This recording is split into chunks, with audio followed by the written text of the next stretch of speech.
In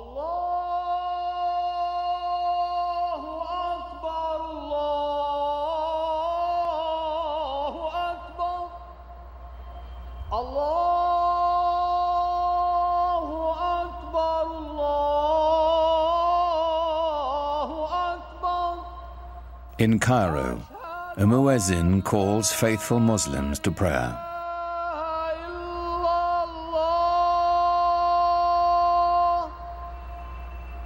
It's the same call that sounds 5 times a day, every day, in cities across the world.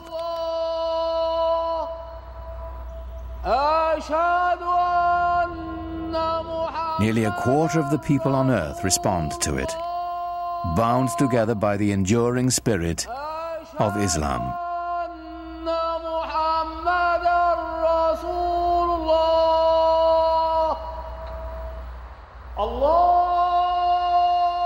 God is most great, the muezzin calls. I testify there is no other God but God. I testify Muhammad is the messenger of God. Come and pray. Come and flourish. God is most great. There is no God but God.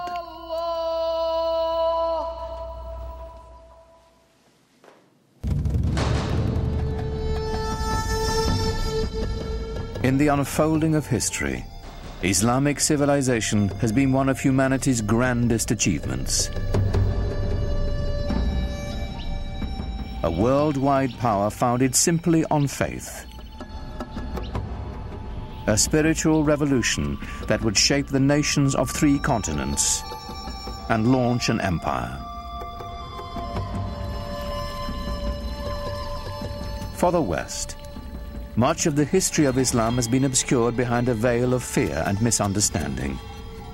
Yet Islam's hidden history is deeply and surprisingly interwoven with Western civilization. It was Muslim scholars who reclaimed the ancient wisdom of the Greeks, while Europe languished in the Dark Ages. It was they who sowed the seeds of the Renaissance, 600 years before the birth of Leonardo da Vinci.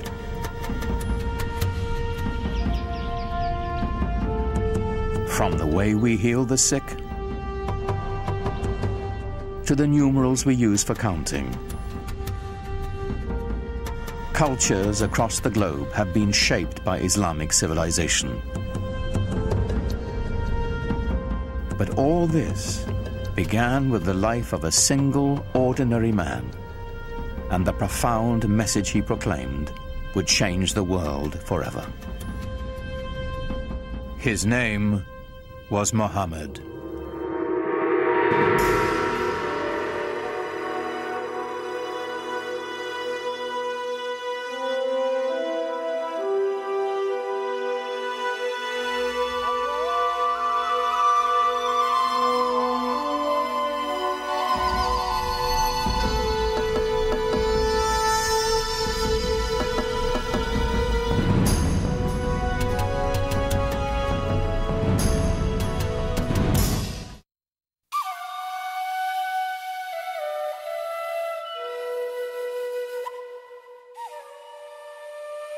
To Muslims, the life of Muhammad is a story revered, in its mysteries as much as its certainties, that our beliefs held sacred. Whatever we can tell about the Prophet, of course, is screened through the filter of what has been preserved over the centuries and what people have wanted to preserve. And it's very difficult to pull out from all of these different sources that are very adoring and the ordinary human being that the person that he was.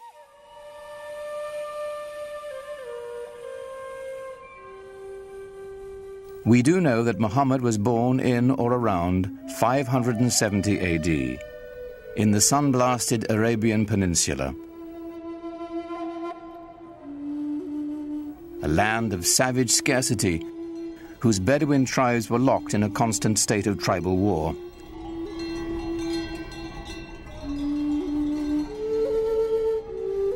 While still an infant, Muhammad's parents gave him his first taste of life in the desert.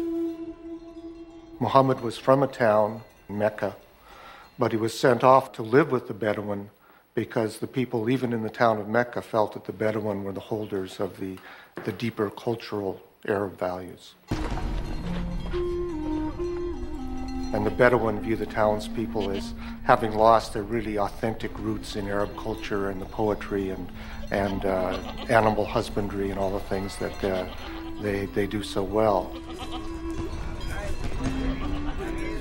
By the time Muhammad was 6, both of his parents had died, and he was taken under the protection of his uncle, chief of his clan. Being an outsider gave him a singular perspective.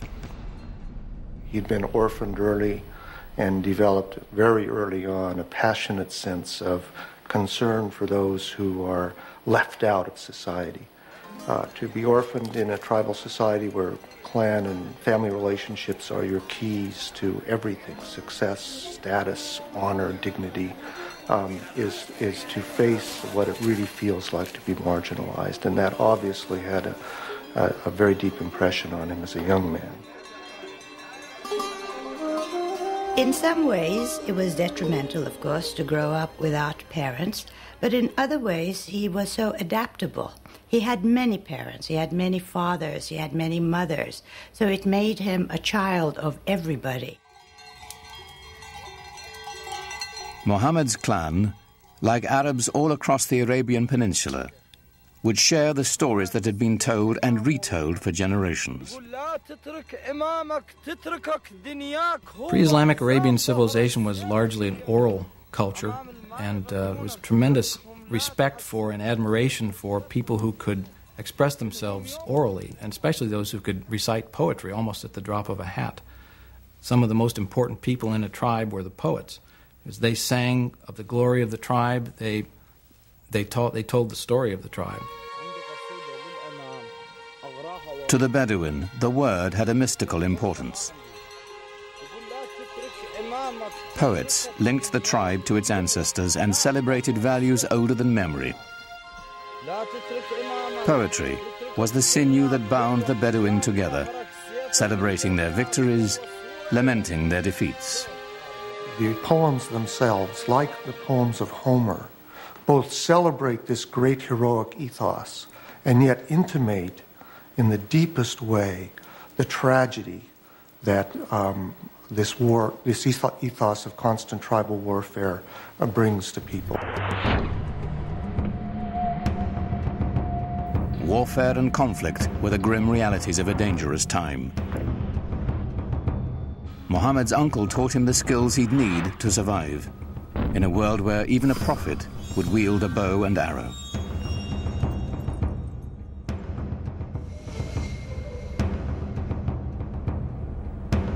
In a wilderness punished by the elements and bereft of water, rivalry over a single well could provoke a blood feud for generations. A real rivalry, real battles, and sometimes quite bloody. So the allegiance of individuals was to the family, immediately, and at a larger extent to the tribe. Without the tribe's protection, no one could endure. Scattered across the peninsula were countless factions, all embroiled in bitter struggles, each defending its precious grazing lands, trade routes, and most importantly, its wells.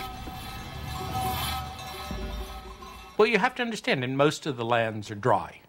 And so water is something that's everyone always considers precious.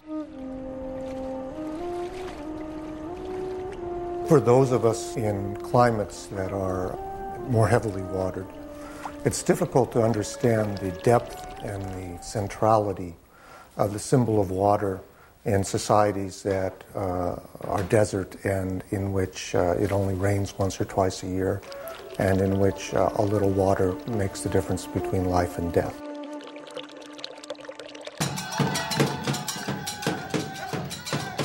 Each clan had its own separate gods and totems, to water and wind, fire and night. They were kept in the caravan town of Mecca, in a shrine of wood, stone, and cloth. It was called the Kaaba, the Arabic word for cube. Pre-Islamic Arabs worshipped a number of spirits, and they were generally nature-oriented spirits, sometimes associated with natural features like trees or rocks or springs. And the Kaaba in Mecca was one of a number of these sanctuaries centered around a particular cluster of deities. It was said the Hebrew patriarch Abraham himself built the Kaaba centuries before, and that a sacred black stone it held within had fallen from the sky. In these turbulent times, the Kaaba provided a rare place of peace. Only here would the Bedouins submit to a temporary truce before returning to their conflicts of the open sands. There was this one place in the middle, around the Kaaba, which was, from even pre-Islamic times, was a place of a sacred enclosure where all people had to put down their arms. And this, of course, facilitated trading because it meant that you couldn't carry on your feuds when you were doing your buying and selling. The spiritual and economic importance of the Kaaba in Mecca are pretty hard to separate as far as the pre-Islamic Arabs are concerned. The Kaaba made Mecca a vibrant center for trade. Here were found Arabian incense, exotic perfumes and Indian spices, Chinese silks and Egyptian linens. But perhaps the greatest treasure to be found at Mecca was the rich mixture of cultures. There were people who came through town who had all kinds of interesting experiences to relate to faraway places. The local religion was mixed. There were Christians, there were Jews, and there were also the Arabs of the desert who followed an animist type of religion. Muhammad's world was a center of trade, connecting the Mediterranean Sea to the Indian Ocean, linking the aging empires of Byzantium and Persia to the great bazaars of India and China.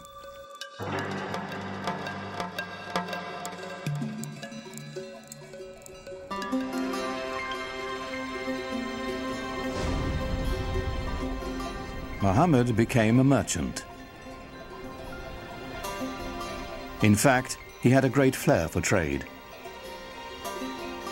At the age of 25, while leading a caravan northward to Syria, his talents caught the eye of the shipment's owner, a wealthy widow named Khadija.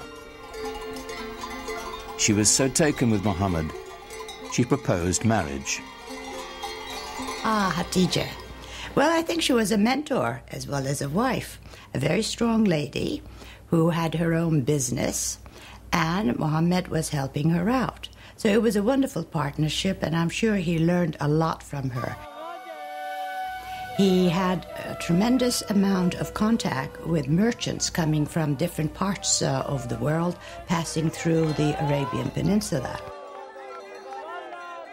I think he was a very intelligent man, very open-minded, and he was able to communicate with a great variety of peoples. He must have had great charisma as well. Muhammad had a way with people and with resolving their disputes. Once, when the Kaaba fell into disrepair, the clan chieftains quarreled over who would have the honor of putting the sacred black stone back where it belonged. Before violence could erupt, Muhammad proposed an equitable solution.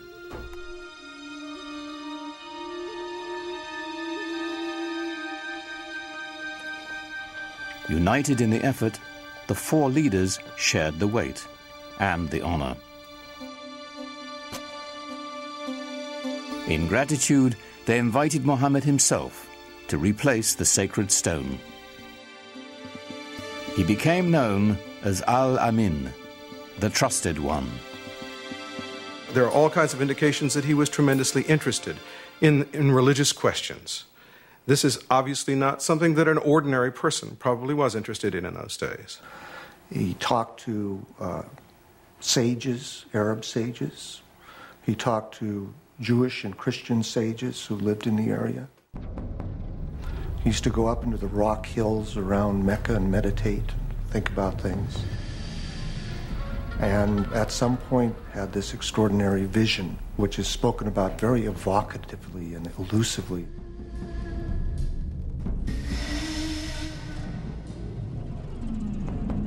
In a cave above Mecca, Muhammad had an experience that would be the defining moment of his life. An angel was said to appear before him in the form of a man, instructing him to recite in the name of God, the Almighty. For Muhammad, it was an encounter as profound as it was deeply disturbing. You get a sense of what it would be like to be a normal person in society, perhaps unusual in the sense of your intensity for things like social justice and finding out what the meaning of life is, but not being endowed with anything that would seem miraculous by your friends. And all of a sudden having this voice come to you and then come out of you as you speak it and recite it to other people. And that is the beginning of the prophetic career of Muhammad.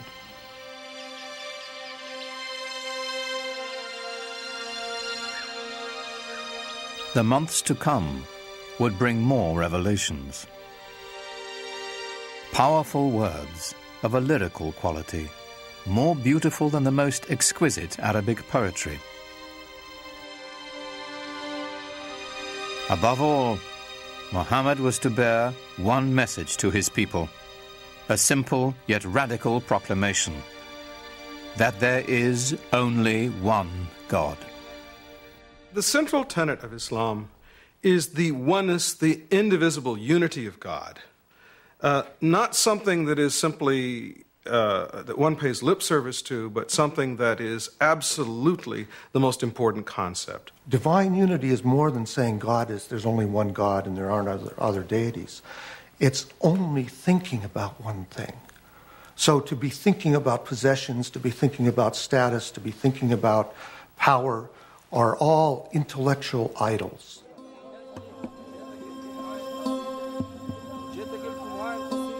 The implications were staggering. One God meant one people. No more tribal divisions. To the poor and unprotected, the prospect was revolutionary.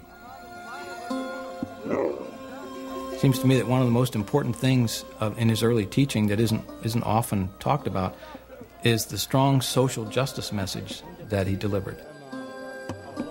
In Mecca of the time, there was an increasing separation between the haves and the have-nots. He insisted that this was not to be and that we should share the wealth, and it was this social justice message that I think that really got him a hearing among many of the folks. So coming with Islam, it was a new order, a new way of life. And it was a beautiful way of life because everybody was equal, black, white, men, women, children. So it had that type of universal appeal, which I think was the reason why Islam spread so rapidly. Many were moved by Muhammad's message as he began to speak out in the community.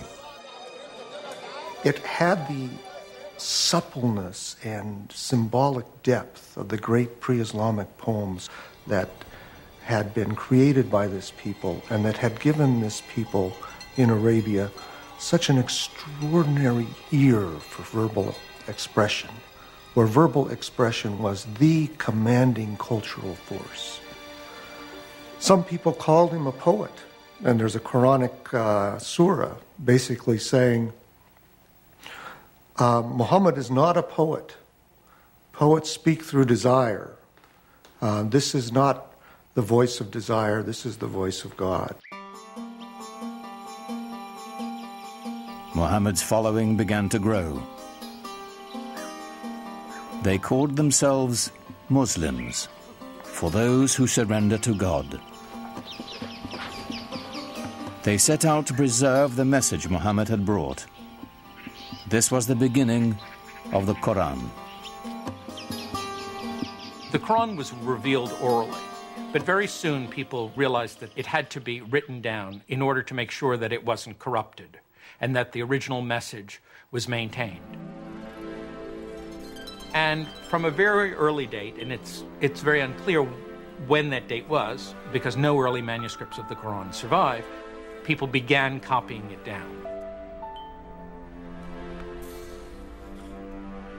The Quran is a revelation of spiritual teaching, of both ethical and social guidance. It was revealed and remains in Arabic. And what's so extraordinary about the Quran is its naturalness, so that it can say the most powerful cosmic things with a sense of intimacy, so that power and tenderness come together constantly in the Quranic language. With words alone, the Quran delivers its vision to the faithful. Its imagery conjures a picture of the afterlife that resonates with all the power of traditional Bedouin poetry. Imagine yourself in the desert, surrounded by dust, by the glare of the sun. You wear cloaks to cover your body because the wind will just sear your skin right off your face. And you walk into an oasis. The temperature drops dramatically. There's a quiet there. The wind is no longer howling. Everywhere you look, you see green and color.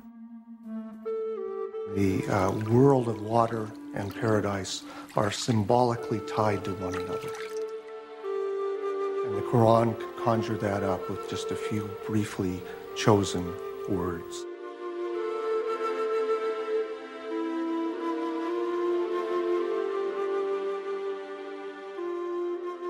Yet for all the imagery of paradise in the Quran, there was no easy description of God. The mystery would remain.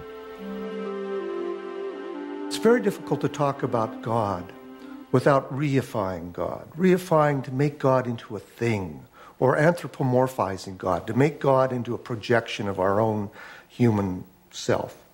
And that's why Muslims don't like sculpture, for example, traditionally, because they believe that there's that danger. And the Quran avoids that by constantly shifting the pronouns, so we can't really reify God and get an image, a physical image of God. Rather than a physical image of God or of Muhammad, it is the beauty of the Quran itself that is celebrated in Islam. Islam developed in this context where pictures were not favored. The Quran, as it was revealed, was God's representation on earth, and Muslims felt from a very early time that the only just representation of God's word, was the Quran itself, not any picture of God, certainly not, because you couldn't represent God, and certainly not a picture of Muhammad, because he wasn't divine.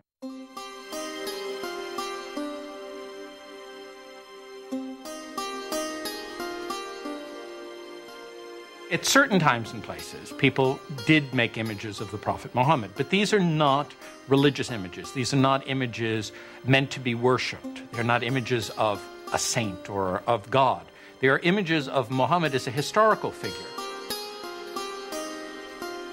He's sort of given honor by having a very bright blue background or a white cloud near him, but he's not otherwise distinguished from the other characters in the story.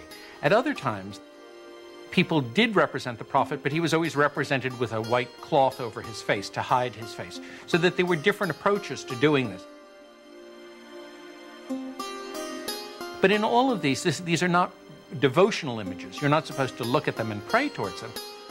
You're to learn more about the history of your religion with the emphasis on history from them. As Muhammad's community grew, so did the opposition. People, of course, were skeptical and said, look, if you're a prophet, where's your miracle? And the prophets in the Quran, Moses had miracles, Jesus had miracles. Where's your miracle? The Quranic answer to that challenge is, this is the miracle, this Quran. But that wasn't miracle enough for the people who defined themselves by the gods of their ancestors and the totems of their tribe. Their doubts increased.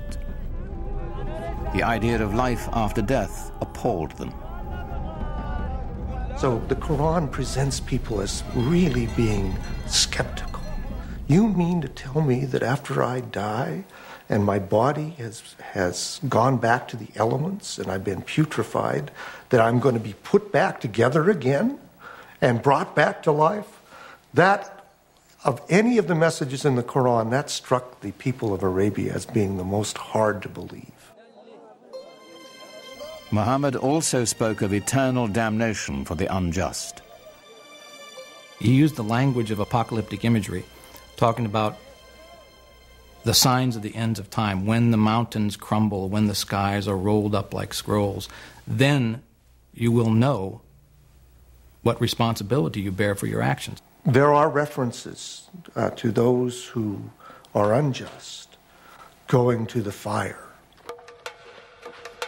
To the non-believers, the divine reckoning Muhammad invoked was an outrage. His dismantling of their heritage and customs, deeply unsettling. It was a threat in several ways, to their social order, to their age-old traditions, and an economic threat because of the importance of the pilgrimage shrine of the Kaaba in Mecca. As Muhammad's following increased, the social fabric of the caravan city began to unravel. Business suffered as pilgrims and traders, worried for their safety, left town. The tribal leaders decided Muhammad and his message must be removed permanently. They didn't want him taking over. They didn't want him horning in on their control of the city. They made things very difficult for him, perhaps even plotted his assassination. They tried to keep him away from the Kaaba. They did everything they could to try to run him out of town. They demanded that Muhammad's uncle remove his clan's protection from the Prophet, which would clear the way for his murder without the threat of retribution. But his uncle refused. The battle lines were drawn. Nothing short of tribal war would settle the conflict now. Muhammad is clearly asked to do extraordinary things, to tell the Bedouin to give up many of their notions of multiple gods, to give up their attachment to their ancestors and their tribal warfare in the way they had, things that could and did make him the object of scorn, persecution, and an attack.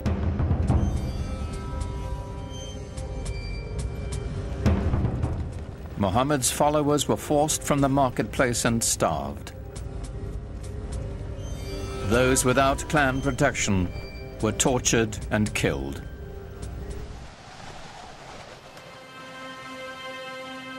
In 619 AD, Muhammad's wife, Khadija, died, and his uncle as well. Gone were his first great love and his only protector. Here at last was the opportunity his enemies had been waiting for. But in the lush oasis town of Yathrib, north of Mecca, a refuge opened to Muhammad and his people. Clan rivalries had become deadly in the town, and they desperately needed a peacemaker. They had heard that Muhammad was a very trustworthy man. They heard that he had great arbitration skills, and they thought, let's see if we can't get him up here and help us out. So they invited him.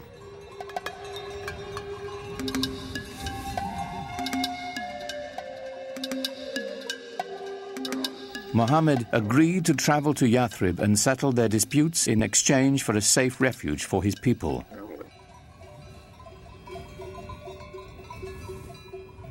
For Muhammad's followers, Leaving the place of their ancestors, their families and tribes, was the ultimate test of devotion.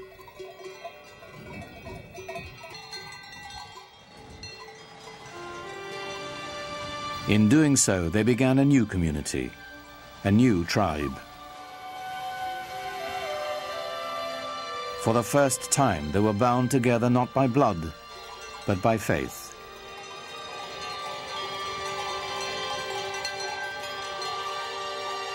In the course of a single caravan journey, Islam marks its true beginnings. Their journey is known as the Hijrah. 622 in the Christian calendar marks the Muslim year 1.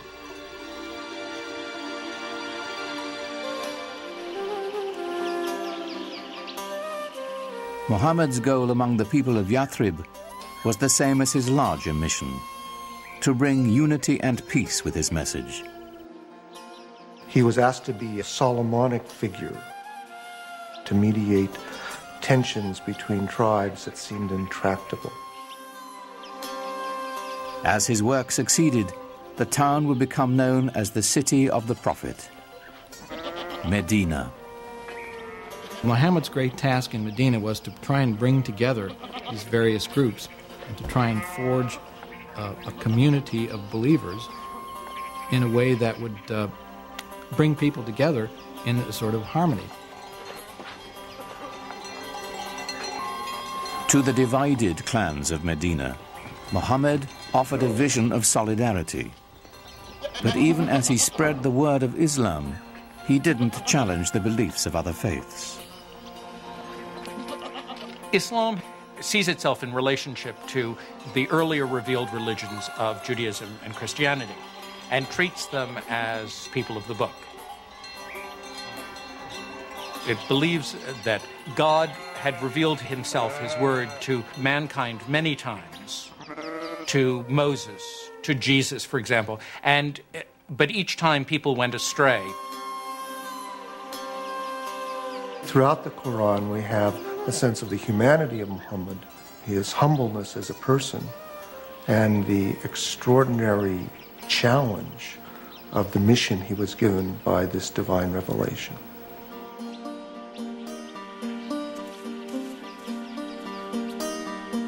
As the Muslim community grew in Medina, a life of simple devotion and ritual developed. A freed Abyssinian slave named Bilal was the first to call believers to prayer at Muhammad's house. Allahu Akbar! Allahu Akbar! It was the first mosque. Allahu Akbar! Allahu Akbar! Ashhadu an la ilaha illallah. The call to prayer has within it the first Islamic pillar, which is the affirmation of God's unity. La ilaha illallah, that beautiful phrase which many Muslims chant over and over in their mind or vocally to constantly remind themselves of the unity of God and the unity of what we should focus on in our life. Allahu Akbar! Ashhadu an la ilaha illallah. Ashhadu an la ilaha illallah. Ashhadu anna Muhammadan Rasulullah. Praying together is a good thing. It cements the idea of belonging to a movement, to a religion, to an organization, to a community.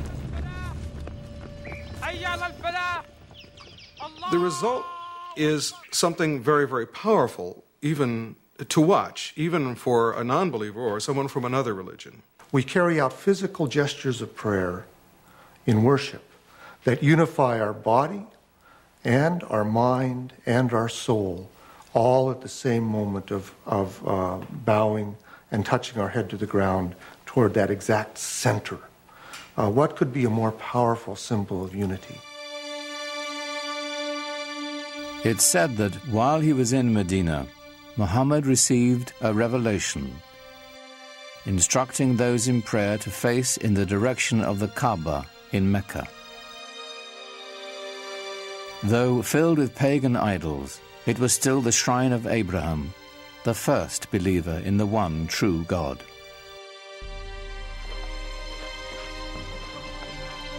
But even as the Muslims were praying toward Mecca, their enemies there were rallying in force. Their goal, to wipe out the Muslims.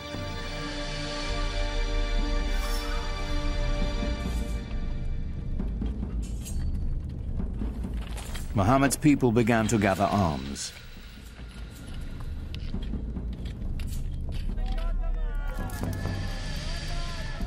Though the Muslims prepared as best they could, they were outnumbered and outmatched.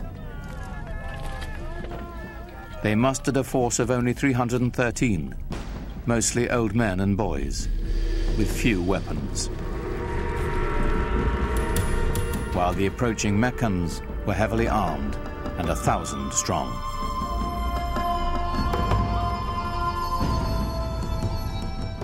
For years, Muhammad had tried to bring Islam to the people of Mecca peacefully. Now it was time to fight.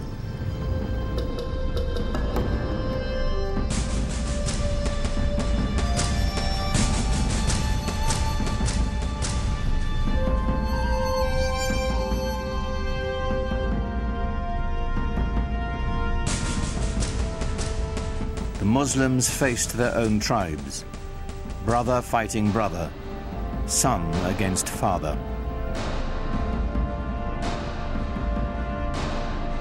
Yet they came armed with a powerful weapon, a passionate belief in their faith. Muhammad's troops fought with every confidence that God's will was guiding them.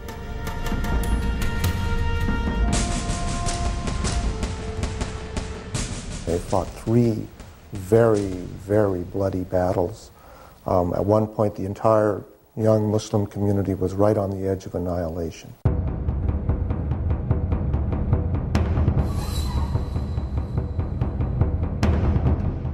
For 3 years, the Muslim army held out against staggering odds.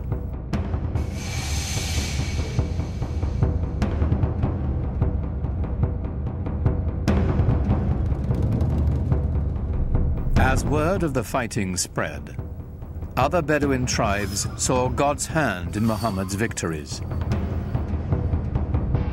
One by one, the peoples of the desert began to join in his struggle.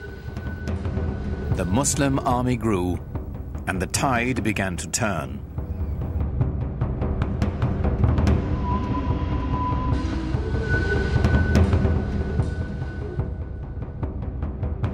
The Muslim forces advanced to the outskirts of Mecca.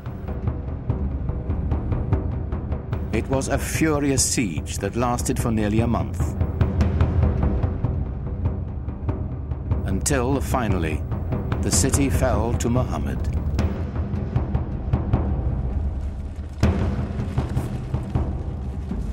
In 630 AD, the terrified people of Mecca braced for the onslaught.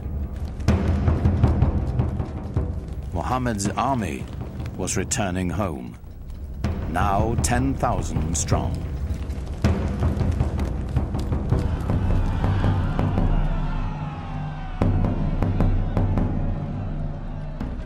The vanquished knew the terrible fate that awaited them.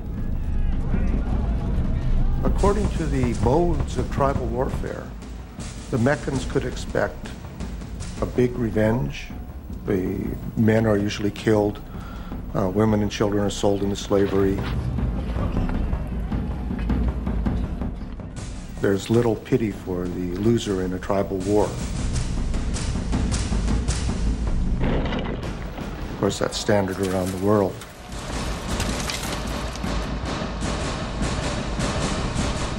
But Muhammad had a surprise in store for the fallen city.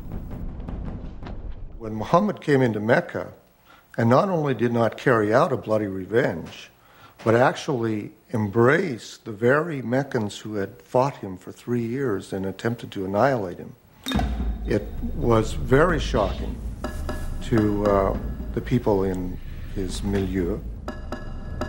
So within the very founding of a religion, one finds episodes of great generosity, often extraordinary acts of of kindness and mercy. But not all of Mecca escaped Muhammad's wrath. Flush with victory, his troops marched straight to the Kaaba. 7 times they circled the shrine, as those who had come to seek its protection appealed to their idols. But it was not the pagan people Muhammad had come to destroy. It was their gods. He raised his staff, and the tribal gods of his ancestors smashed into dust. When Muhammad entered Mecca and entered the shrine and destroyed the idols in the shrine, this is of great cultural and symbolic importance in Islam. By breaking the idols, he was breaking apart the tribal system in which each tribe really had its own independent deity. This was shocking to the Bedouin. This was saying the gods of our fathers are being destroyed. In some sense, you're saying that our fathers themselves were deluded.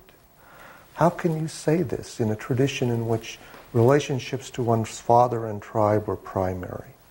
So this act of iconoclasm then is seen as an act of prophetic violence that has just as much importance in Islamic tradition as Moses' breaking of the tablets when he saw the idolatry at Mount Sinai, or Jesus' casting the money sellers out of the temple.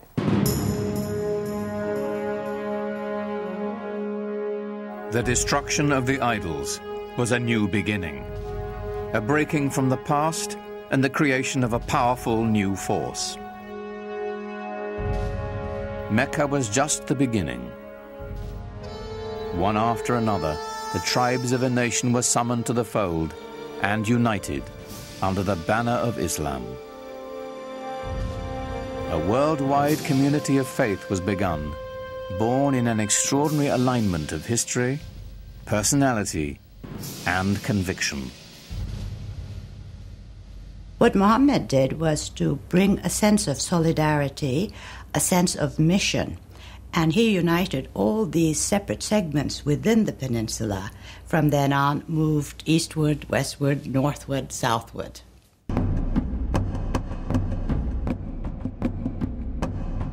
The Muslims turned to the north, swept into present-day Lebanon and Syria.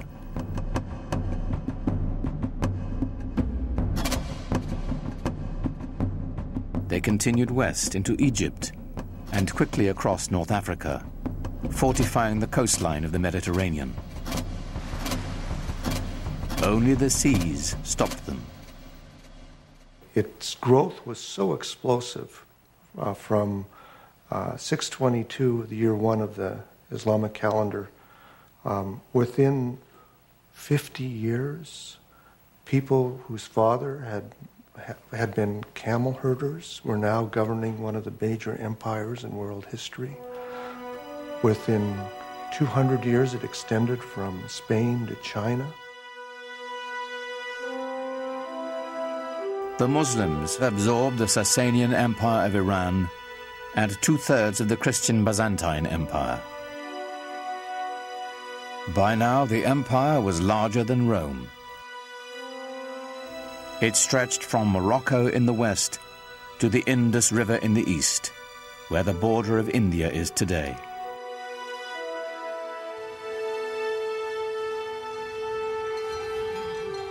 How had it happened that so small an army could conquer an area so large, so fast, so easily? Islam's success in expanding into the central Middle East and across North Africa was due in large part because people were fed up with previous regimes. So the idea that Muslims were going across the world saying convert or die is really not accurate, not at all. That it didn't have a heavy hand. They didn't rule with a heavy hand. They allowed the conquered peoples to maintain their their administrative structures. They allowed the Christians and the Jews to maintain their religious law and to be governed by them. And so, in many cases, conquered peoples did not feel the presence of the new regime very heavily. Certainly for individuals who felt themselves exploited or downtrodden by an oppressive and even sometimes parasitic priesthood, the idea of Islam being a religion essentially free from clergy must have seemed very attractive. It's the times that creates the movement and sometimes the men. The Roman Empire had collapsed, the Byzantine Empire wasn't strong enough. There was a need for a new vision, a new way of looking into life. And I think what happened at that time, Muhammad's mission, filled the void that the societies wanted. They really wanted some sort of solidarity in their lives. The lessons of the Quran, so successful for the Muslims in Medina and Mecca, were playing out on a global scale.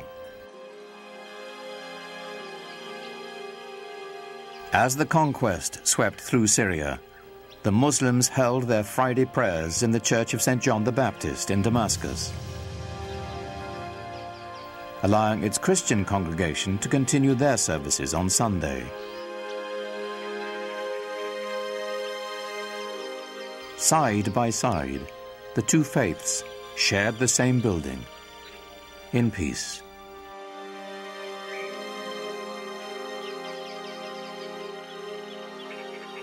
As the Muslim community grew, they bought the old church from the Christian congregation and built a huge mosque on the site.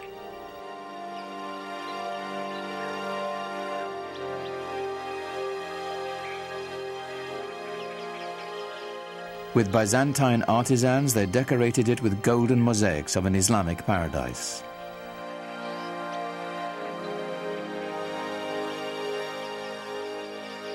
The Great Mosque of Damascus would become a model for new mosques to come, all across the empire.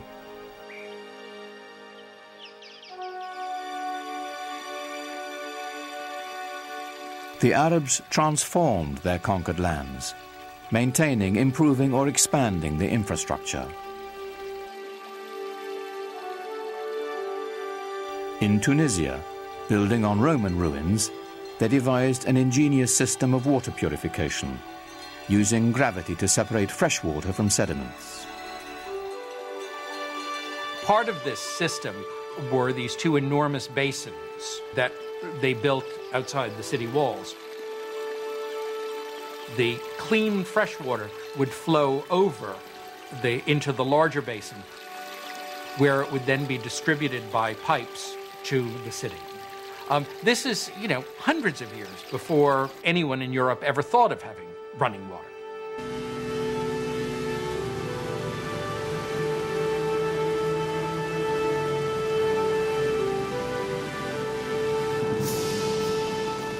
All over you find schemes for bringing water from the mountains where there was more water to the plains where there might be less water. They resurrected elaborate irrigation systems, filling the old stone aqueducts with precious water.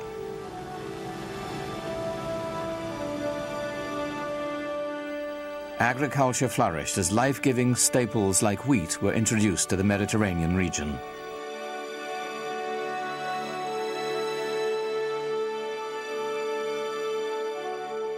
But Muslims saved their most monumental feat for the holy city of Jerusalem. Islam's first great work of art is the Dome of the Rock.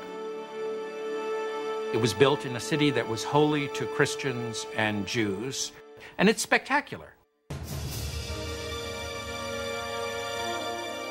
Like Mecca and the Kaaba, the significance of this holy site goes back to Abraham, for the rock within is said to be the place he nearly sacrificed his son.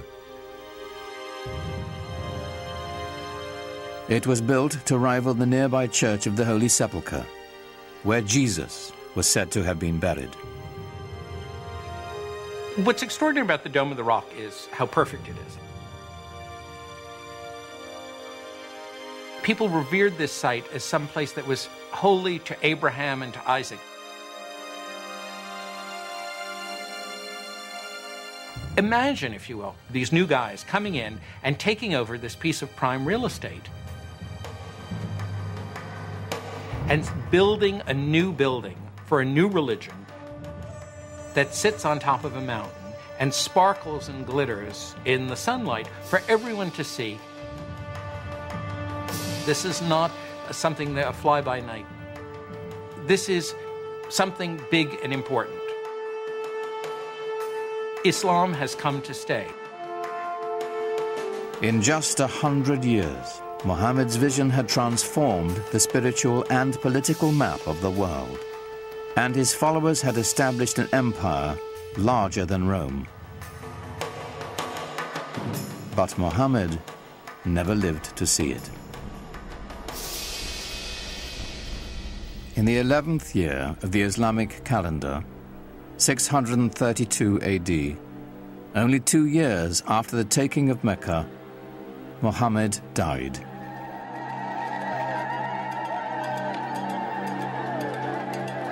Medina fell into despair. For days, the city was consumed with sorrow and ceremony. He's known to have said that he wanted to be buried very simply, with no marker over his grave. He didn't want people to worship his grave. That would interfere with their worship of God. God had spoken to them only through Muhammad. Now that the Prophet had left them, perhaps God would as well.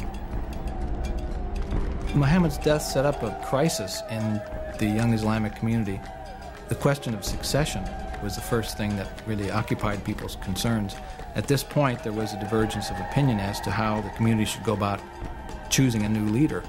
According to the Shiites, the faction, the Shia of Ali, Muhammad had indeed designated Ali, his son-in-law and cousin, as his successor.